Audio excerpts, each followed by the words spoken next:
I have often puzzled and puzzled about what it must be like to go to sleep and never wake up,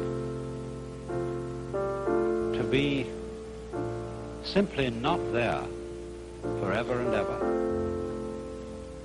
After all, one has some intimation of this by the interval that separates going to sleep from waking, when we don't have any dreams but go to sleep, and then suddenly we're there again, and in the interim there was nothing. And if there was never any end to that interval, if the waking up didn't happen, that's such a curious thought. And yet, you know, I believe that although that's rather gloomy kind of consideration, I've found that's one of the most creative thoughts I ever thought in my life, and I keep going back to it. You know, it's in line with a lot of the very fundamental questions that children ask. When they say, "Mummy, who would I have been if you had married someone else?" These are the kind of questions that make us puzzle profoundly about our existence. And one of the reasons why I think thinking about not being, about total non-existence, is so creative, is that in comparison with that thought, the fact that we are seems kind of queer, incredibly odd. But you know, in the Western world, I suppose we have two dominant ideas about what happens to us when we die. There's the old-fashioned idea that after we die, we go to another world. I say old-fashioned, not to say it's out of date. We don't know what the answer to this is. But that's the traditional answer of the Western world. When you die, you go to another life. Maybe heaven, maybe purgatory, maybe hell, who knows?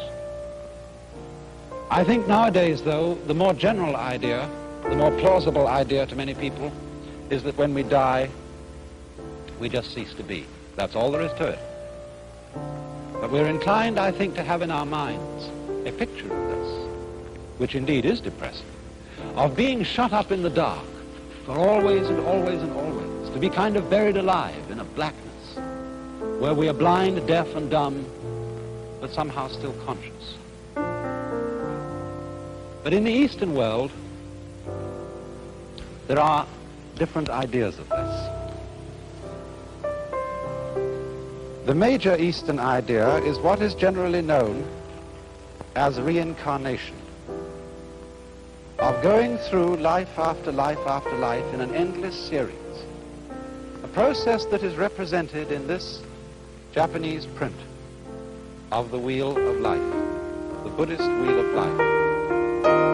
This painting was lent to me by Mr. and Mrs. Imamura of Berkeley in California. He used to be the priest of the Berkeley Buddhist Church. And it shows the wheel of stages of existence through which beings pass, clutched by the great demon of impermanence.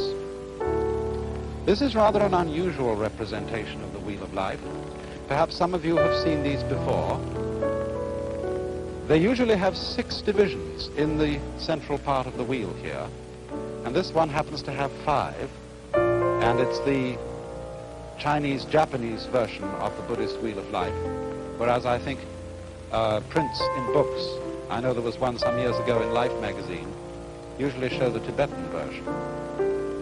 But what we have here, and I think what I'll do, is I'll explain, to begin with, the popular interpretation of it, and then go on to see what more philosophical Buddhists think of it in a deeper way. These then are the 5 or sometimes 6 realms of existence through which, as I said, beings pass through their various lives. We could start here, for example. This is the human world. And then next